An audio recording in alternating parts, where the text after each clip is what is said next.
Kompally బొల్లారంలో 56 లక్షలకే gated కమ్యూనిటీలో 2 BHK flat. Just call. Hi Abhay Naveen. Hi hi. ఇప్పుడు కంటెస్టెంట్ల ప్రేమ అంతా మంచిగా పొందినాం, కానీ బయట ఆడియన్స్ దగ్గర బ్లేమ్ అయిపోయినాం. వాళ్ళకి పాపం బిఫోర్ చూసుకుంటే శివ్ బాలాజీ ఒకడు బిగ్ బాస్ ని డైరెక్ట్ గా మాట్లాడారు, చాలా ఘోరంగా మాట్లాడారు. ఇన్స్పైర్ గా తీసుకొని లోపలికి వెళ్ళావా ఆయన్ని? నువ్వు కూడా అదే స్టార్ట్ చేసేసావు లోపలికి వెళ్ళిపోయి. నీ విషయంలో ఏం జరిగిందని చెప్పింది? స్క్రిప్టెడ్ గా అనిపించిందా లేకపోతే జెన్యున్ ఫెయిర్ ఎలిమినేషన్ అనిపించింది? నాకు ఎక్కడో మిస్ ఫైర్ అయితే జరిగింది, ఫెయిర్ అయితే నాకు అనిపించలేదు. నిఖిల్ చాలా స్ట్రాంగ్ ప్లేయర్, కానీ ఎమోషన్స్ వాడిని చంపేస్తున్నాయి. సోనియా ఎమోషన్స్.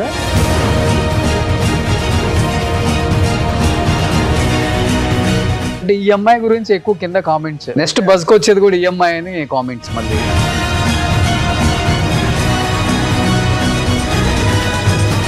వాడు పెద్ద సైకిల్ లాగా బిహేవ్ చేస్తాడు, వాడిని చూస్తేనే భయం అవుతాడు. ఈ అబ్బాయి చెప్పేది నిజం ఎంత అబద్ధం ఎంత? ఆ పాపది వైఫ్ది మాత్రం ఊకే తీసుకొస్తా ఉంటుంది. బిగ్ బాస్ రెమ్యునరేషన్ ఎంత అబ్బాయి? Hi hello, welcome to Suman TV. నేను మీ రోషన్. బిగ్ బాస్ లో entry third contestant, Bigg Boss elimination కూడా థర్డ్ కంటెస్టెంట్. సో మనిషి మాత్రం చాలా సున్నితంగా కనిపిస్తారు, కానీ మాట మాత్రం చాలా కఠినంగా ఉంటుంది అనేది ఆడియన్స్ తాలూకా విషయం అనమాట. అసలు రియల్గా ఎలా ఉంటారో మనకు కొంత తెలుసు కాబట్టి రియల్ లైఫ్లో నిజంగా అలా మాట్లాడాల్సి వచ్చిందా అదే పరిస్థితుల ప్రభావమా తన మాటలో తెలుసుకుందాం. Hi Abhay Naveen. Hi hi. మంచి చిరునవ్వు. నువ్వు పైకి కనిపించావు కానీ ఆర్జీవి శిష్యుల్లాగా ఉన్నావయ్యా. అంతే. సో అందరు వచ్చేసరికి ఇప్పుడు కంటెస్టెంట్ల ప్రేమ అంతా మంచిగా పొందినావు, కానీ బయట ఆడియన్స్ దగ్గర బ్లేమ్ అయిపోయినావు. అదే అర్థం అవ్వట్లేదు ఎందుకో. యాక్చువల్ గా ఆడియన్స్ కూడా చాలా ఇష్టపడ్డారు కొంతమంది. అంటే కొంతమంది కూడా కోపం ఎందుకు వచ్చిందంటే వాళ్ళకి పాపం ఆ 1 అవరే తెలుసు, దాని ముందు జరిగింది తెలియదు, పాపం వెనకాల జరిగింది తెలియదు.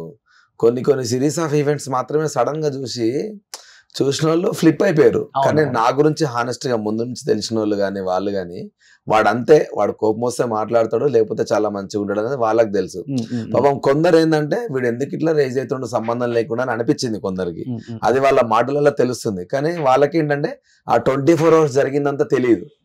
సో అట్లా కొంతమంది నన్ను తప్పుగా చూపించే 1 hour కూడా నిన్ను అట్లా చూపించబట్టి ఎగ్జాక్ట్లీ నాకు అదే అనిపించింది. ఎందుకంటే 1.5 day జరిగిన టాస్క్ 3 రోజులు ప్లే అయిందంట. సో కొన్ని సార్లు ఎట్లా అంటే మా ఫ్రెండ్ ఇప్పుడు వస్తుంటే చెప్తున్నాడు, ఒక సైడ్ అమ్మాయిల పైన అటాక్ జరుగుతా ఉంటే ఇంకో సైడ్ నువ్వు ఖాళీగా చైర్లో కూర్చున్నావు రానని అట్లే చూపించిర్రా మాకు అని మా ఫ్రెండ్ అంటున్నాడు. కట్టు పేస్ట్ విజయాలు పడ్డారా అన్నాడు. కానీ నిజంగా నేను అట్లా ఉండుంటే వాళ్ళు నన్ను తిట్టేటోళ్ళు కూడా, మేము ఫైట్ చేస్తుంటే నువ్వు ఎందుకు మమ్మల్ని సపోర్ట్కి రాలేని.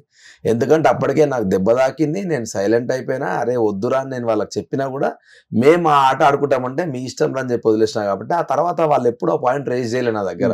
సో పాపం జనాలకి ఇదంతా తెలియదు, వాళ్ళ అమ్మాయిలతో గొడవ పడుతూ ఉంటే వీడు సైలెంట్ కూర్చోండి ఏందని వాళ్ళు అనుకున్నారు. సో ఇక వాళ్ళన్నిటికీ రెస్పాండ్ మనం అవ్వలేం కాబట్టి నేను పెద్ద పట్టించుకోవాలి. ఒక రకంగా చెప్పాలంటే బిగ్ బాస్ బయట నుంచి చూస్తేనేమో ఒకలాగా అనిపిస్తుంది, అరే నేనైతే ఈ టాస్క్ అలా ఆడావండి, ఇలా ఆడితే బాగుండేది కదా, ఎన్ని ఎక్కువ వీక్స్ ఉంటానని. అక్కడికి వెళ్తే గానీ రియాలిటీ అర్థం కాదు. 100%.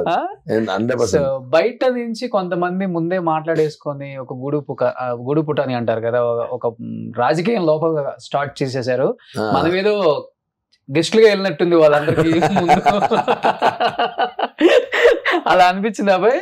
ఇంత జల్ది వస్తా నేను ఎక్స్పెక్ట్ చేయలేదు, కానీ మాట్లాడుకుర్రు అది ఇది నాకు అట్లా ఏమనిపించలే. కానీ ఎందుకంటే నేను బయటకు వచ్చిన తర్వాత కూడా సేమ్ ఆ ఎండమాల్ టీం వాళ్ళే కదా బిగ్ బాస్ హోస్ట్ చేసేది, వాళ్ళే నా దగ్గరికి వచ్చి మేము ఎక్స్పెక్ట్ చేయలేదు నువ్వు బయటకు వస్తావని, నువ్వు టాప్ పొజిషన్ లో ఉంటావని అనుకున్నాను. ఎక్స్పెక్ట్ చేయండి టీం వాళ్ళు కూడా అసలు ఓటింగ్ ఎందుకు ఇంత షఫిల్ అయిందో మాకు కూడా అర్థం కాలేదు అని అన్నారు. సో ఇంకా క్లారిటీ లేదు నాకు ఎట్లా బయటకు వచ్చినా ఏంది అనేది, ఇప్పటికీ క్లారిటీ లేదు ఇప్పటికి. సో మనకి ఎందుకంటే ఓటింగ్ తెలియదు అనుకుంటున్నాను. నువ్వైతే అందరు అదే అంటారు, యాక్చువల్ నన్ను సపోర్ట్ చేసే వాళ్ళు అంతా అన్ఫేర్, నువ్వు రావాల్సిన క్యాండిడేట్ కాదు అంటే నేను ఒకటైతే ఫీల్ అయితే, ఎందుకంటే నాకంటే ఇంకా డౌన్ గా ఆడుతున్న వాళ్ళు చాలా మంది ఉన్నారు లోపల, అదైతే నేను గ్యారంటీగా చెప్పగలుగుతా.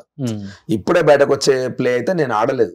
8 టక్స్ అదొక్కటే అట్లా జరిగింది కానీ దాని జరిగిన దానికి మల్టిపుల్ రీజన్స్ ఉన్నాయి. ఓకే. ఆ రీజన్స్ అని ఇప్పుడు నేను చెప్తుంటే ఓహో ఇన్ని జరిగినాయి అని అనుకుంటారు జనాలు. సో చూసినప్పుడు వాళ్ళకి అది ఎంత అనిపించిందో తెలియదు కానీ మిగతా అన్నిట్లో 100% ఎఫర్ట్స్ పెట్టాను నేను.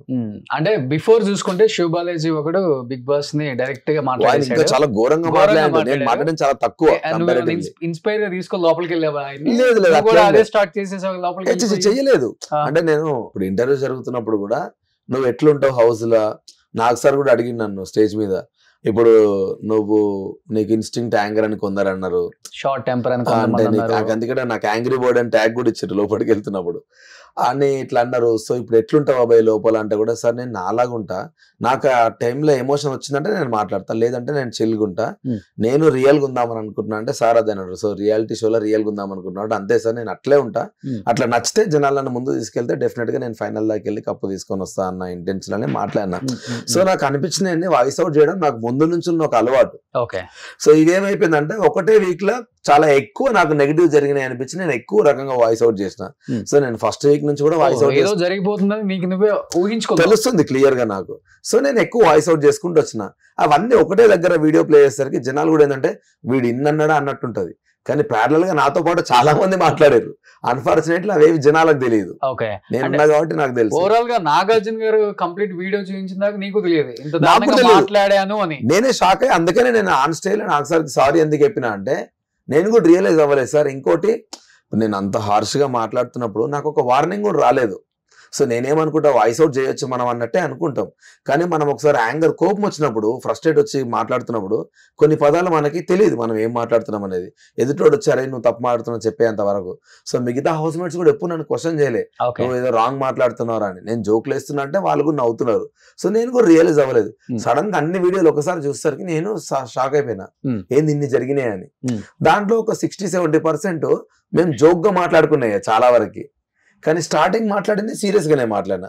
సో అవన్నీ ఒకటే దగ్గర ప్లే అయ్యేసరికి జనాలందరూ వీడు కంటిన్యూస్ గా బిగ్ బాస్ నే తిడుతుండ అన్న ఇంటెన్షన్ లోకి వెళ్ళిపోయారు, కానీ అక్కడ జరిగింది వేరే.